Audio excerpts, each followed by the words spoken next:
زندگی ملی، ادریس علیہ السلام کو لمبی زندگی ملی، اور اللہ رب العالمین نے انبیاء کرام کو، ان کی قوم کے لوگوں کو لمبی زندگی عطا فرمائی۔ میری امت کے لوگوں کو بڑی مختصر والی زندگی 60 سے 70 سالہ زندگی عطا فرمائی، اور یوں فرما دیا اقلکم من یجوز ذالک، بڑے کم لوگ ایسے ہوں گے جو 70 سال پار کریں گے۔ یہ اللہ رب العالمین نے جو زندگی دی یہ تو ایسے ہی گزر جائے گی۔ نوح علیہ السلام کے زمانے میں ایک بڑی عورت رو رہی تھی، اور اسرائیلی روایت ہے، میں بیان کر دینا چاہتا ہوں عبرت کے لیے ہماری۔ کسی نے پوچھا اماں روتی کیوں؟ کہا میرا جوان بیٹا مر گیا۔ کہنے لگے کتنے عمر کے تھے؟ کہنے لگے 400 سال۔ اللہ اللہ، 400 سال کی زندگی ملی، بیٹا جوان ہے، مر گئے، عورت رو رہی ہے۔ کہا تجھے یہ بھی پتا ہے آخری زمانے میں قیامت کے قریب کچھ لوگ آئیں گے 100 سال بھی زندگی نہیں ملے گی، 400 سال تیرے بیٹے کو زندگی رب کریم نے نوازی، پھر بھی روتی ہے۔ اللہ اللہ ہماری آپ کی عبرت کے لیے کیا فرمانے لگی؟ تب تو زمانے کے لوگوں کو گھر کی، بلڈنگوں کی، عمارت کی، کاروبار کی کوئی ضرورت پیش نہ آئے گی، کسی درخت کی سائے تلے بیٹھ کر زندگی بسر کر لیں گے۔ آج ہم اور آپ ہے اس زندگی کے لیے تڑپتا آدمی، حلال و حرام کی تمیز چھوڑ بیٹھا ہے، کاروبار میں حلال و حرام کی تمیز نہیں، معاملات میں حلال و حرام کی تمیز نہیں، آپسی لین دین میں حلال و حرام کی تمیز نہیں، آپسی خیال نہیں،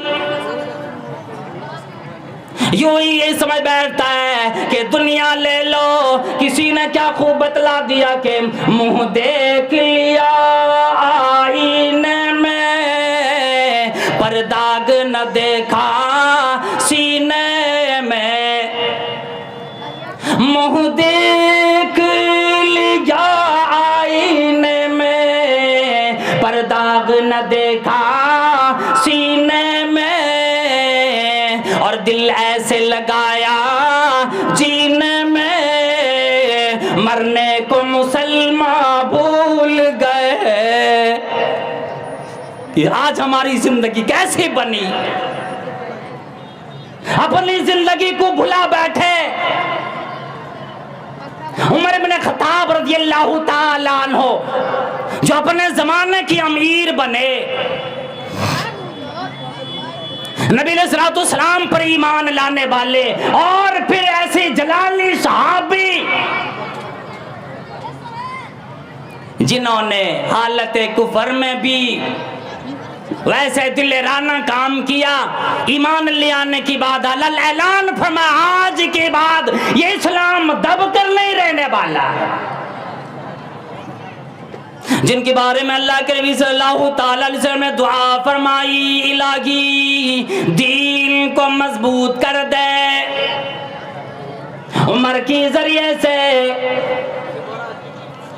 یا ابو جہل کے ذریعے سے اللہ رب العالمین نے دعا قبول فرمائی، عمر بن خطاب رضی اللہ تعالیٰ عنہ ایمان لے آئے، اور یہ وہ صحابی ایک اشارے آبرو پہ ہر جان نچھاور کر دینے والا صحابی۔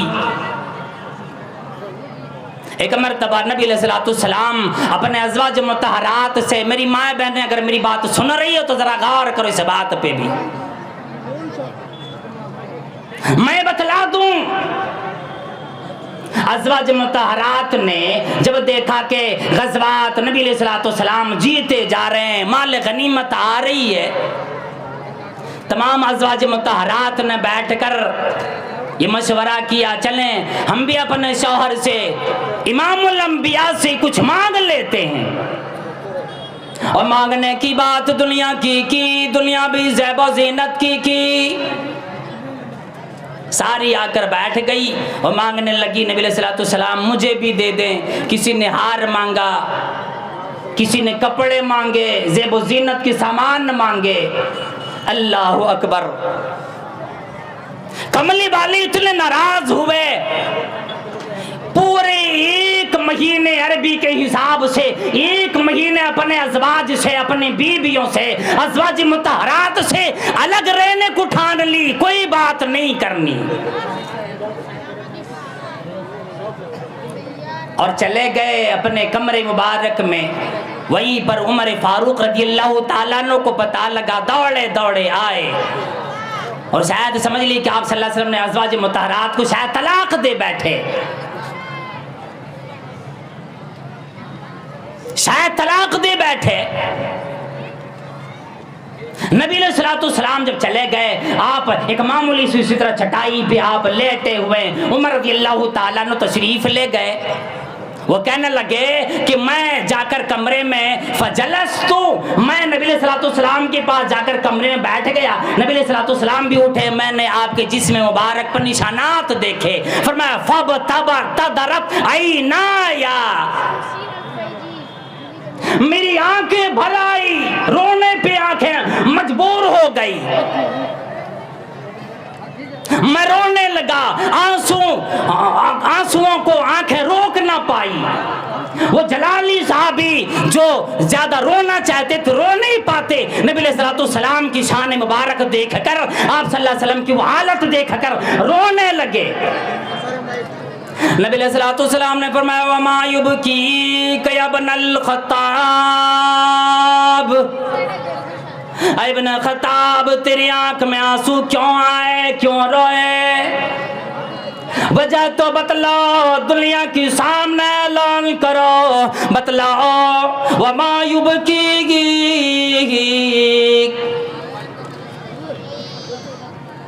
اے عمر کیوں روئے؟ عمر رضی اللہ تعالیٰ عنہ فرمانے لگے وما ارا لا ابکی, میرے پیغمبر کیوں نہ روؤں, یہ سارا یہ ایک معمولی چٹائی, ایک مشکیزہ, کچھ رسیاں آپ کے اثاثے, ایک سا کے برابر جو آپ کے کمرے میں پڑا ہے, ساری دنیا یہی ہے, میں کیوں نہ روؤں؟ وذالک کسری وقیصر فی الثمار والانہار, وہ فارس کا بادشاہ, وہ روم کا بادشاہ دولتوں پہ پلتا ہے, بڑی بڑی مخملیں بچھایا جاتی ہے, بڑے بڑے انتظام کیا جاتا ہے, دولتوں میں پلتا ہے, دولتوں کا انبار لگا بیٹھا ہے. وہ اللہ کو ماننے والا نہیں, وہ قیصر و کسریٰ اللہ سے روگردانی کرتا ہے, زمین پہ اکڑ کی چلنے والا بادشاہ ہے, دنیا جمع کر بیٹھا ہے. آپ تو اللہ والے, اللہ کی نبی, اللہ کا محبوب کبریا بنے, اللہ کے نبی صلی اللہ علیہ وسلم, یہ معمولی سامان دے کر مجھے کیوں رونا نہ آئے, کیوں نہ رو؟ نبی علیہ السلام نے فرمایا اما تردا یا ابن الخطاب, اما تردا, کیا اس بات پہ آپ راضی نہیں کہ لہم الدنیا ولنا الآخرہ؟ اللہ اللہ. اے عمر کیا اس بات پہ تمہیں خوشی اور نہیں ہوتی کہ ان لوگوں کے لیے دنیا میں اللہ نے تھوڑے ساز و سامان دے دیے, ہمارے لیے آخرت کی نعمت ملے گی, آخرت کی خزانے ملیں گے. اس لیے اللہ کے نبی صلی اللہ علیہ وسلم نے فرمایا الدنیا سجن المؤمن وجنت الکافر, یہ دنیا مومنوں کے لیے قید خانہ ہے, مومنوں کے لیے, ایمان لانے والوں کے لیے قید خانہ ہے, جیل ہے. اب جیل میں آدمی رہتا ہے، اپنے مطابق کھانا نہیں ملتا، اپنے مطابق بستر نہیں ملتی، اپنے مطابق رہنا سہنا نہیں ہوتا، اپنے مطابق آنا جانا نہیں ہوتا، ہر چیز میں احکام جیلر کا انتظار کرتا ہے، اس کے مطابق چلا کرتا، اس کے مطابق کھایا کرتا ہے، اس کے مطابق جیا کرتا ہے، اس کے لیے کچھ نہیں، اپنا اختیار کوئی نہیں۔ وما کان لمؤمن ولا مؤمنۃ اذا قضى الله ورسوله امرا ان يكون لهم الخيرة من امرهم، اپنا اختیار کوئی نہیں، اپنی مرضی کوئی نہیں۔ اللہ اکبر۔ ازواج مطہرات نے جو مانگے تھے، اب میں یہ بتلا دوں ذرا اختصار کے ساتھ انشاءاللہ العزیز، آپ لوگ ذرا غور کریں اس بات پر، انشاءاللہ بڑا جلدی میں اپنے بیان کو انتہا تک لے جانے کی کوشش کروں گا۔ اللہ کے نبی صلی اللہ تعالی علیہ وسلم سے ازواج مطہرات نے جو سوال کی وہ کیا کیے، اور اللہ رب العالمین نے ان کے جواب میں کیا پھر ان کو ریاکشن دیے۔ آج ہماری ماں اور بہنیں غور کریں، دنیا یہ کوئی چیز نہیں، دنیا فانی ہے، دنیا سرائے فانی ہے، یہاں پر ہر ایک شے آتی ہی ہے جانے کے لیے، سوائے پروردگار عالم کی ذات کے کوئی بھی کسی کی بھی بقا نہیں۔ اللہ رب العالمین نے آیت نازل فرما دی، یا ایھا النبی قل لازواجک، اللہ اللہ کیا مانگی، اور میرے پیغمبر اور محبوب کبریا ازواج مطہرات سے کہو، اپنے بیویوں سے کہو، قل لازواجک ان کنتن تریدن الحیات الدنیا وزینتہا، اور میرے پیغمبر ازواج مطہرات کو اختیار دے دو، ان سے کہو، ان کو اعلان کرو، اگر یہ دنیا چاہتی ہے، دنیا کی زیب و زینت چاہتی ہے، دنیا کی معلومات چاہتی ہے، تو کہو فتعالین، آؤ میں تمہیں دے دوں، امتعکن تھوڑے فائدے دے دوں، واسرحکن سراحا جمیلا، میرے پیغمبر اعلان کرو، اگر تمہیں دنیا چاہتی ہو، اگر دنیا کی زیب و زینت طلبکار بنتی ہو، تو آؤ میں تمہیں کچھ دے دلا دوں، پھر میں تمہیں آزاد کر دوں، میں تمہیں طلاق دے دوں، جاؤ آزاد ہو جاؤ دنیا میں۔ یہ میرا پیغمبر نہیں، عرش والا اعلان فرماتا ہے۔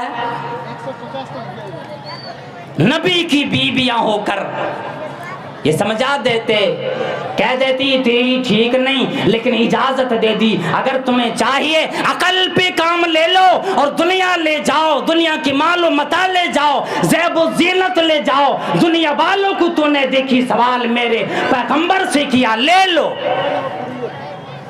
لیکن پھر یاد رکھو یہ مقام جو آج تمہیں ملا، یہ مقام میں تم سے چھین لوں گا۔ نبی کے حرم میں رہنے کا مقام چھینا جاتا ہے، صرف ایک سوال کیا، لو وَأُسَرِّحْكُنَّ سَرَاحًا جَمِيلًا، یہ کہہ کر اعلان کر دیا، اور کیا فرمایا، عَسَىٰ رَبُّهُ إِن طَلَّقَكُنَّ أَن يُبْدِلَهُ أَزْوَاجًا خَيْرًا مِّنكُنَّ مُسْلِمَاتٍ مُؤْمِنَاتٍ قَانِتَاتٍ تَائِبَاتٍ عَابِدَاتٍ سَائِحَاتٍ سَيِّبَاتٍ وَأَبْكَارًا۔ اللہ کا یہ اعلان ہوتا ہے میرے پیغمبر کی بیویوں نے مانگا اگر میرے نبی اپنی بیویوں کو طلاق دے دے پھر میں اپنے پیغمبر کو ایسی بیویاں عطا کر دوں گا جو مسلمان بنے گی، ایمان والی بنے گی، عبادت گزار رہے گی، آخرت والی بنے گی، روزے رکھنے والی بنے گی، باقرہ رہے گی، انسیالہ بنے گی۔ اور یہ میرا اعلان ہے۔ عرش والا کہتا ہے کبریائی کا قسم کھا کر اور بتلاتا ہے کہ لو اگر دنیا چاہتے ہو تو ناراضگی پروردگار عالم کی تو دیکھ۔ اور آگے یہ بھی فرما دیا اور اگر تم اللہ کو اس کے رسول کی طلبگار بنتی ہو اور یوم آخرت کی طلبگار بنتی ہو، وَإِن كُنتُنَّ تُرِدْنَ اللَّهَ وَرَسُولَهُ وَالدَّارَ الْآخِرَةَ فَإِنَّ اللَّهَ أَعَدَّ لِلْمُحْسِنَاتِ مِنكُنَّ أَجْرًا عَظِيمًا۔ اگر تم نے آج صبر کر لی، اللہ رب العالمین پہ ایمان لے آئے، اللہ کی چاہنے والی بنی، اللہ کی پیغمبر کو چاہنے والی بنی، آخرت کی طلبگار بنی، دنیا کی تکلیف کو اپنے پرے نہ پھرنے دی، اگر تو نے صبر کی غریبی پر، تیرا شوہر اگرچہ تمہیں کچھ نہیں دے پاتا صبر کر لیتی ہے، کوئی شے تو نہیں ملی، مجھے ایسا شوہر ملا جو مجھے جنت میں لے جانے والا، عمل کرنے کے لیے آزادی دیتا ہے، جنت کی طرف لے جاتا ہے، جنت کی خزانے کی خبر دیتا ہے، اللہ کی پیار کا کی خبر دیتا ہے، آخرت کی حقیقت کی خبر دیتا ہے، ایسے شوہر ملے خوش ہو جاؤ۔ دنیا بھی قلیل معلوم متاع کے مقابلے میں، دنیا بھی زیب و زینت کے مقابلے میں، آخرت میں اللہ نے فرما دیا کہ میں ایسے لوگوں کو اپنی طرف سے اجری عظیم سے نوازوں گا، اجر عظیم میں دوں گا۔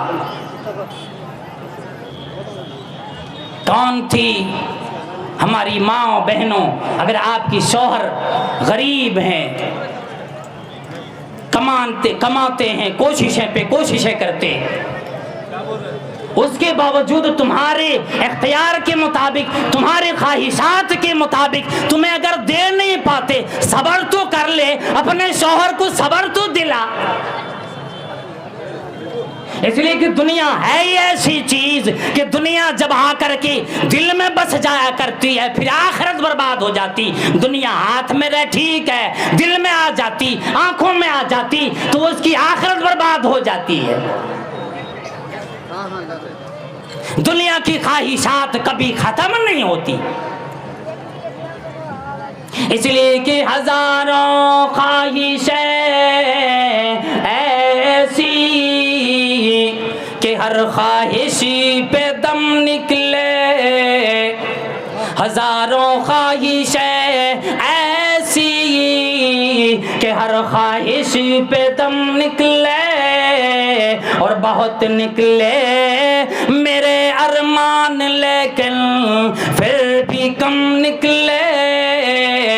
دنیا میں جتنی بھی خواہشات کرو کسی کی تکمیل ہوا نہیں کرتی ہے، اگر خواہشات کی تکمیل آئے گی جا کر جنت کی سوا کہیں پہ کسی کی خواہش پوری نہیں ہوگی۔ صرف ایک میں چھوٹا سا واقعہ، لمبا واقعہ لیکن مختصر کر کے میں بیان کرتا ہوں آپ کے سامنے۔ حضرت سعید ابن عامر رضی اللہ تعالی عنہ، یہ وہ صحابی جوان رانائی کے مالک، حسن و جمال کے مالک صحابی، نبی علیہ السلام کی زمانے ملے، ابو بکر کی خلافت کا زمانہ ملا، عمر فاروق رضی اللہ تعالیٰ عنہ کی خلافت کا زمانہ ملا، عمر رضی اللہ تعالیٰ عنہ کی جب باری آئی اس بات کی، اس بات کی باری آئی کہ آپ امیر المومنین بنے، آپ رضی اللہ تعالیٰ عنہ نے جب یہ لوگوں کے سامنے بات رکھی، کیا لوگوں مجھے امیر نہ بناؤ، مجھے عمارت نہ دو، سعید ابن عامر نے آ کر عمر رضی اللہ تعالیٰ عنہ کو سنبھال کر بولے، اے عمر امیری ملی لے لو، آپ کی خواہش تو نہیں، اس کی بنا پر آپ کے لیے جائز بنتا ہے، آپ کس کے حقدار بن جاتے، امیری تو ان لوگوں کی لائق نہیں ہوتی جو خواہشوں پہ خواہشیں کرتا چلا جاتا ہے۔ اگر جن کو بغیر کوئی خواہش کی کوئی عہدہ مل جاتا، لے لے، اللہ کی مدد آتی ہے۔ اور لوگ اگر طرح طرح کے پروپیگنڈے کرتے عہدے حاصل کرنے کے لیے، پھر اللہ کی مدد رک جاتی ہے، وہ آدمی اپنے عہدے سے عہدہ برآ ہو نہیں پاتا۔ عمر رضی اللہ تعالیٰ عنہ سعید ابن عامر رضی اللہ تعالیٰ عنہ کو جب حمص کے گورنر بنائے، حمص کے بادشاہ بنا دیے بڑے اختصار میں، کچھ لوگ حمص سے مدینے آئے عمر رضی اللہ تعالیٰ عنہ کے دور خلافت میں،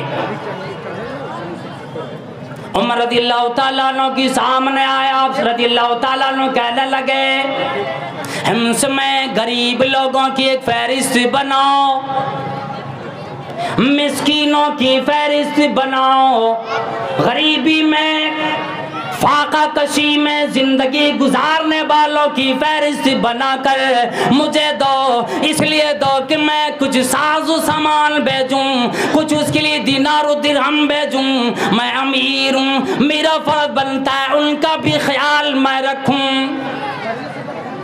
اب بات سنیں، جب وہاں کے لوگوں نے فہرست بنا کر پیش کر دی، عمر رضی اللہ تعالیٰ عنہ نے دیکھے فہرست دے کر زار و قطار رونے لگے اور کہے کہ اے لوگو، اے حمص کے لوگو، یہ فہرست میں ایک نام تو سعید ابن عامر کا بھی آیا ہوا ہے، یہ کون ہے سعید ابن عامر؟ یہ ہے کون؟ کیا میں نے جسے امیر بنا کر، جسے تمہارے گورنر بنا کر میں نے بھیجے حمص، ان کا نام تو نہیں کہیں ایسا ہے؟ واقع لوگ کہنے لگے امیر المومنین آپ کا خیال ٹھیک ہے۔ وہی سعید ابن عامر رو کر کہنے لگے اور حمص کے لوگوں، کیا تیرا امیر مفلس ہے؟ کیا تیرا امیر اتنا غریب ہے؟ وہاں کا بادشاہ بھی بنا پھر بھی سال میں زندگی بسر کرتا ہے۔ ہائے عمر، کل قیامت میں تیرا جواب کیا بنے گا؟ امیر کا خیال تک نہ رکھ پائے۔ رونے لگے اور ایک بٹوے میں دینار، تقریباً 1000 دینار دے کر بھیج دیے۔ اب سعید ابن عامر رضی اللہ تعالیٰ نے وہ دینار دے کر چیخیں مارنے لگے، رونے لگے۔ بی بی اندر سے آواز دیتی ہے کہ اے میرے سرتاج، اے میرے شوہر، کیا امیر المومنین رضی اللہ تعالیٰ عنہ کی وفات کی خبر ملی؟ آپ رونے لگے۔ سعید ابن عامر کے الفاظ پہ قربان جاؤ لوگوں، کہنے لگے نہیں، اس سے بھی بڑا حادثہ آج ہو گیا۔ اللہ اکبر۔ کہا کیا ہوا؟ کہا اگر میں بتلا دوں میری مدد کرو گی؟ اللہ اکبر۔ نیک بیوی تھی، کہنے لگی میرے سر کے تاج اور میرے شوہر، میں آپ کی مدد کیوں نہ کروں؟ اللہ والی تھی۔ کہا پھر اندر سے جتنے بٹوے ہیں لے کر آؤ، جتنے کپڑوں کے چتھڑے ہیں لے کر آؤ۔ تمام کپڑوں میں یہ دینار الگ الگ کیے، پھر لے کر نکلے اور کہنے لگے ہمارے دروازے پہ آج دنیا آ گئی، ہمارا ایمان لینے کے لیے آ گئی، میں یہ چاہتا ہوں اسی خلاصی پا جاؤں۔ اور پھر تمام بٹووں میں لے کر کے اور تمام غریبوں میں، گلیوں میں چل چل کے غریبوں میں سارے پیسے بانٹ دیے۔ تو ہمارا اور آپ کا بھی یہی معمول ہونا چاہیے۔ ہاں دنیا میں دنیا کی دولت، دنیا کمانا اللہ کی طرف سے نعمتیں ہیں، لیکن دنیا کمانے کے ساتھ ساتھ حلال و حرام کی تمیز بھول جانا یہ نہایت بدبختی ہے۔ اور پھر کمائی آ جائے، دولت آ جائے، اخراجات میں یہ سوچے بغیر خرچ کرنا کہ حلال جگہ ہے کہ حرام جگہ ہے، یہ سوچے بغیر خرچ کرنا یہ بھی ایک لعنت ملعون زدہ شے ہے. اس لیے ان تمام چیزوں سے گریز کرتے ہوئے ہمیں اور آپ کو اپنی زندگی بسر کرنا لازم اور ضروری ہو جاتا ہے. اس لیے میں آخر میں اللہ تعالیٰ سے دعا کرتا ہوں باری الہ پروردگار عالم یہ پروگرام اتنے بہترین انداز میں یہاں کے مدرسہ والوں نے یہاں کی انتظامیہ نے جناب فیض الاسلام صاحب نے مجھے دعوت دی اور بلایا اور یہاں پروردگارہ اتنے اعلیٰ پیمانے پہ پروگرام کی. یا اللہ میں دعا کرتا ہوں اس پروگرام کو تو کامیابی عطا فرما. یا اللہ مدرسے کو ترقی عطا فرما. جتنے پروردگار عالم علماء کرام شامل ہوئے سب کو صحت عاجلہ کاملہ عطا فرما. یا اللہ جتنے بزرگان دین ہیں سب کو پروردگار عالم لمبی اور صالحانہ زندگی عطا فرما. جتنے نوجوان اس میں ساتھ دیے پروردگارہ سب کی ہر طرح کی بلیات میں مدد فرما. ہر ایک کی صحتیابی عطا فرما. یا اللہ جن کے پاس کاروبار نہیں حلال کاروبار تجارت عطا فرما. یا اللہ جو نوجوان بیمار ہیں یا جو بھی مائیں بہنیں بیمار ہیں جنہیں میں جانتا جنہیں نہیں جانتا یا اللہ سب کو صحت کاملہ عطا فرما. یا اللہ اس پروگرام میں جتنے علماء کرام شامل ہوئے سب کی تقاریر بیانات کو سن کر سب سے پہلے ہم علماء کرام کو پھر عوام الناس کو ماں بہنوں کو اس پر عمل کی توفیق عطا فرما. یا اللہ یہاں کے نوجوانوں کے دل مضبوط فرما ایمان مضبوط فرما. یا اللہ سب کو پکا سچا نمازی بنا پرہیزگار تقوی شعار بنا. یا اللہ اسلام کا بول بالا کفر کا مکالا فرما. یا اللہ جتنے بھی یہاں حفاظ کرام یہاں قرآن کریم کی تعلیم حاصل کرتے قرآن کریم حفظ کرتے یا اللہ سب کی حفاظت فرما. یا اللہ مسلمانوں کی دنیا میں جہاں جہاں بھی پریشان ہیں یا اللہ سب کی حفاظت فرما. یا اللہ ہم سب کو رمضان المبارک کا مکمل مہینہ نصیب فرما اور مکمل روزے رکھنے کی ہم سب کو توفیق عطا فرما. آمین وآخر دعوانا الحمدللہ رب العالمین. السلام علیکم ورحمۃ اللہ وبرکاتہ.